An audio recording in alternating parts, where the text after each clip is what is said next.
देखो, एक तो ये बताया गया था कि पीएमटी फॉर्मूला आपको कैसे लगाना है, ठीक है।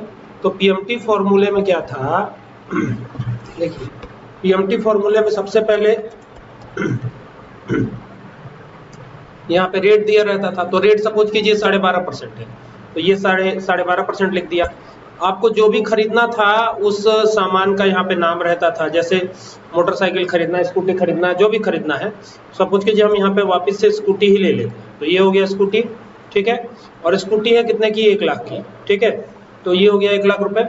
और इधर आएंगे तो यहाँ पर एक चीज और दिया रहता था, नंबर ऑफ पीरियड, इसको बोलते हैं आप एनपीआर। तो कितने साल के लिए ये लोन, जो भी लोन आप लेंगे कितने साल के लिए, 1 साल, तो यहाँ 1 लिख देते हैं। जितने भी दिन के लिए लेंगे, जितने भी साल के लिए लेंगे, वो यहाँ पे मेंशन कर देंगे, ठीक है। और क्या होता था बताइए, और भी कुछ होता था क्या? हाँ, तो डाउन पेमेंट भी करते थे आप, जैसे पूरा पैसा आप तो देंगे नहीं, तो कुछ पैसा इसमें से देते थे आप, ठीक है। तो 40,000 रुपये मान लीजिए आपने दिया होगा, ठीक है। तो ये इस तरीके का एक डेटा हमारे पास होता था, जो कि ऑलरेडी हमने बना लिया। अब इसमें ये समझना है कि हर महीने अगर 1 साल में ये अमाउंट चुकाना है तो हर महीने कितना हमको देना होगा, उसका हम जो भी निकालते थे वो पीएमटी से। कैसे निकालेंगे, पीएमटी हो गया, ये रेट था हमारा, तो ये रेट हो गया, डिवाइडेड बाई 12 था, कॉमा, इसके बाद क्या था, एनपीआर, एनपीआर ये है, और मल्टीप्लाई बाई 12 हो जाता है, और कॉमा लगा देंगे। फिर ये क्या है, प्रेजेंट वैल्यू, तो प्रेजेंट वैल्यू तो यही है, लेकिन इसमें से कुछ पैसा आपने दिया था, डाउन पेमेंट किया था, तो वो माइनस हो जाएगा। एफबी हमको लिखना नहीं है, टाइप में 0 देना है, कभी कभी 1 भी दे सकते हैं, 0 भी दे सकते हैं, तो 0 दे दिया, तो ये आपका पीएमटी आ जाता है, यानी हर महीने इतना रुपया हमको भरना होगा लोन के तौर पर, है ना। समझ में आ गया कि नहीं? तो ये तो हो गया पीएमटी। लेकिन एक और फॉर्मूला हमने बताया जिसका नाम था आईपीएमटी। क्या था, आईपीएमटी। देखते हैं आईपीएमटी कैसे काम करता है। तो ये हो गया आईपीएमटी आ गया। कैसे काम करेगा, रेट, तो रेट तो हमारा यही है, डिवाइडेड बाई 12 हो जाएगा, ये कॉमा लगा देंगे। फिर कह रहा है पर, पीआर, पर का मतलब और कुछ नहीं, पहले महीने कितना ब्याज आएगा। तो यहाँ पहले महीने, 1 साल में कितने महीने बोलो, 1 साल में कितने महीने, 28, 30, 40, कितना होता है 1 साल में, कितना महीना होता है,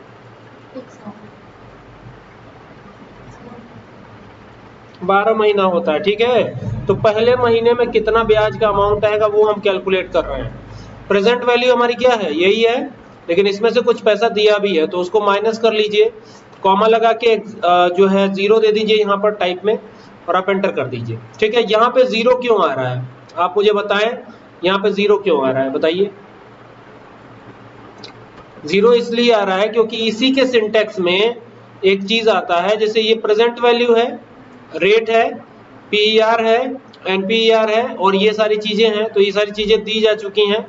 तो भी हमारा जो ये आ रहा है वो क्यों इतना मतलब 0 क्यों आ रहा है, पहले महीने में 0 क्यों आ रहा है, ब्याज क्यों 0 आ रहा है पहले महीने में। अगर हम इसी को दूसरे महीने के तौर पर देखें, आईपीएमटी, आईपीएमटी ये लगा दिया, वापस से आते हैं यहाँ पे, वापस से आ रहे हैं, इज इक्वल टू आईपीएमटी। पहले महीने भी तो कुछ ब्याज का अमाउंट बनना चाहिए ना, बनना चाहिए कि नहीं बनना चाहिए। तो ये हो गया, तो रेट हमारा यही था, ठीक है, डिवाइडेड बाई 12, कॉमा, फिर क्या है, पीईआर। अब मान लो दूसरे महीने की बात है, तो यहाँ 2 लिख देंगे, कॉमा लगा देंगे। अब आगे बढ़ेंगे, एनपीईआर क्या है, 1 है, मल्टीप्लाई बाई 12, कॉमा। अब क्या है, प्रेजेंट वैल्यू, तो प्रेजेंट वैल्यू तो यही है, माइनस हो जाएगा, ये यही है ना, कॉमा लगा के यहाँ 0 देंगे, फिर यहाँ एंटर करेंगे, तो ये आ गया 575 रुपए। लेकिन पहले महीने वाले में नहीं आ रहा था, तो इसको हम वापस से चेक करेंगे, इसको हटाएंगे, फिर वापस से लगाते हैं आईपीएमटी, आईपीएमटी, ठीक है, दूसरे महीने तो आ गया है, इसको लिया, डिवाइडेड बाई 12, कॉमा लगाएंगे, फिर कह रहा है पर, तो इस बार पहले महीने की बात है, कॉमा, फिर क्या कह रहा है, एनपीआर, तो एनपीआर हमारा ये है, मल्टीप्लाई बाई 12। जरा से भी मिस्टेक हुई ना तो सब गलत हो जाता है, ठीक है, तो मिस्टेक नहीं करना है। ये हो गया आपका, और माइनस कर देंगे इसमें से क्या, इसको माइनस कर देंगे, कॉमा दे देंगे, 0 दे देंगे, ब्रैकेट को क्लोज करके एंटर करेंगे। अभी आ गया, पहले महीने में ज्यादा देना पड़ेगा, दूसरे महीने थोड़ा कम होगा। अब इसी तरीके से तीसरे महीने निकालना है, तो फिर वही आईपीएमटी लगाइए, आईपीएमटी, है ना, आप यहाँ पे 1 2 3 लिख लेंगे और वहीं से सिलेक्शन कर लेंगे तो ये और एक अच्छा आपके लिए विकल्प हो जाएगा। फिलहाल हमको बार बार ये करना पड़ रहा है, तो यहीं पे हम ड्रैग करवा लेंगे तो सबका आ जाएगा, है ना। तो ये हो गया। फिर इसको डिवाइडेड बाई 12 और कॉमा लगाइए। फिर यहाँ तीसरे महीने की बात है तो ये और कम हो जाएगा तीसरे महीने, है ना। ये हो गया मल्टीप्लाई बाई 12, ये फिर कॉमा। अब क्या है, प्रेजेंट वैल्यू ये है माइनस ये है, फिर कॉमा, फिर एग्जैक्ट ये 0 और एंटर। तो देखो अभी 526 रुपये आ गया। पहले महीने कितना था ब्याज 625, दूसरे महीने 575 और तीसरे महीने और कम हो गया। इसी तरीके से चौथे महीने, पांचवें महीने ऐसे ही करके हम निकालेंगे। आई बात समझ में। इस फॉर्मूले का नाम क्या है, आईपीएमटी, सिर्फ इंटरेस्ट कैलकुलेट करने के लिए यूज होता है। आगे बात समझ में। आज इसी पे प्रैक्टिस करना है, ठीक। कभी कभी क्या होता है ब्याज का अमाउंट ज्यादा हो जाता है, ठीक है। दूसरा एक डाटा लेकर बता देता हूँ। यहाँ पे हो गया रेट, दूसरी बार रेट डिसाइड कर रहा हूँ। इस बार रेट कितना रख दिया जाए, इंटरेस्ट रेट कितना परसेंट रख दिया जाए, कितना रख दिया जाए बोलो। 12 से ज्यादा रखें,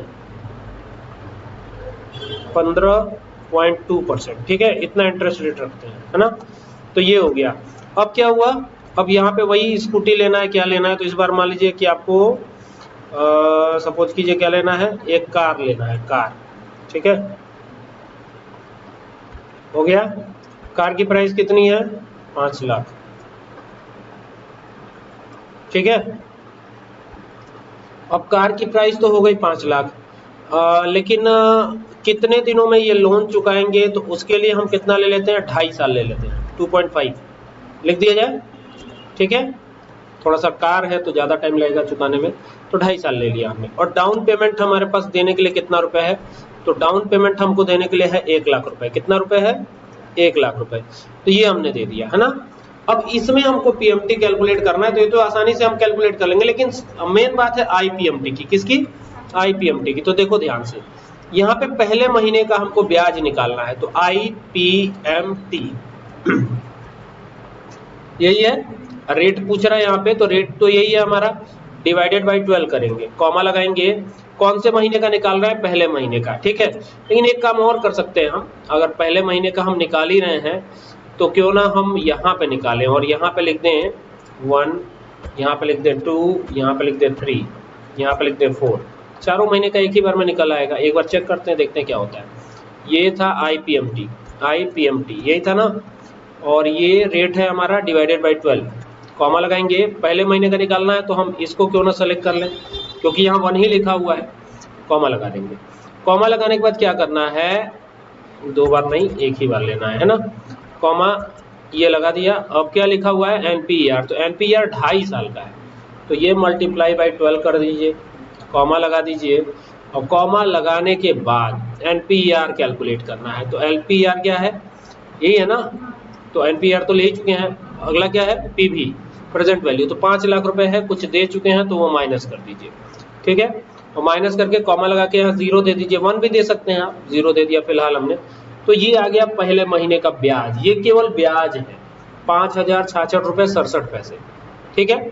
तो क्या इस ब्याज के आधार पर अगर हम इसको ड्रैग करवाएं यहाँ से तो सब आ जाएगा, नहीं आएगा सब। देखिए कैसे, ये दूसरे महीने वाला तो आ गया, लेकिन तीसरे महीने वाला दिक्कत कर देगा। क्या कारण है, ये देखो, ये देख रही हो क्या आ रहा है, गड़बड़ हो जा रहा है। कारण क्या है गड़बड़ होने का, मैं बता देता हूँ। देखिए मैं यहाँ पे दिखा रहा हूँ, जरा देखिएगा, ये सिंटेक्स देखिएगा। यहाँ पे जीवन है ना, और यहाँ H1 है, लेकिन जैसे ही नीचे आते हैं तो ये जीवन बन गया G2, मतलब ये जीवन जो था, जो यहाँ पे था, वो G2 में कन्वर्ट हो गया। तो हमको जीवन को जीवन ही रखना है, ठीक है। तो क्या करेंगे इसके लिए, जीवन को जीवन रखना है, तो जीवन को जीवन रखना है तो उसको जीवन बनाना पड़ेगा। तो जी तो जी ही रह रहा है, 1 चेंज हो रहा है, क्यों ना 1 को फ्रीज कर दिया जाए। तो ये 1 को हमने कर दिया फ्रीज। अच्छा, H में भी H गड़बड़ कर रहा है, H नहीं गड़बड़ कर रहा है, बल्कि 1 गड़बड़ कर रहा है, तो 1 को फ्रीज कर दिया जाए। नहीं, इसको नहीं फ्रीज करेंगे, क्योंकि ये तो हर बार चेंज ही होगा, है ना। इसको फ्रीज कर देंगे 3 को, क्योंकि ये बार बार चेंज होगा, इसको फ्रीज कर दिया, ठीक है। बाकी ये तो एक ही बार है, तो इसका तो ये तो चेंज होना नहीं चाहिए। वैसे चाहो तो इसको भी कर सकती हो, लेकिन ये चेंज होना नहीं चाहिए। ठीक है, अभी देखो अभी ये फटाक से आने लगेगा, जैसे ही हम इसको सही करेंगे ना तो ये आने लगेगा आंसर। तो ये हो गया पहली बार में। अब इसको ड्रैग कराते हैं, देखिए 1,04,000 समथिंग आ रहा था, अभी देखिए सब आने लगा।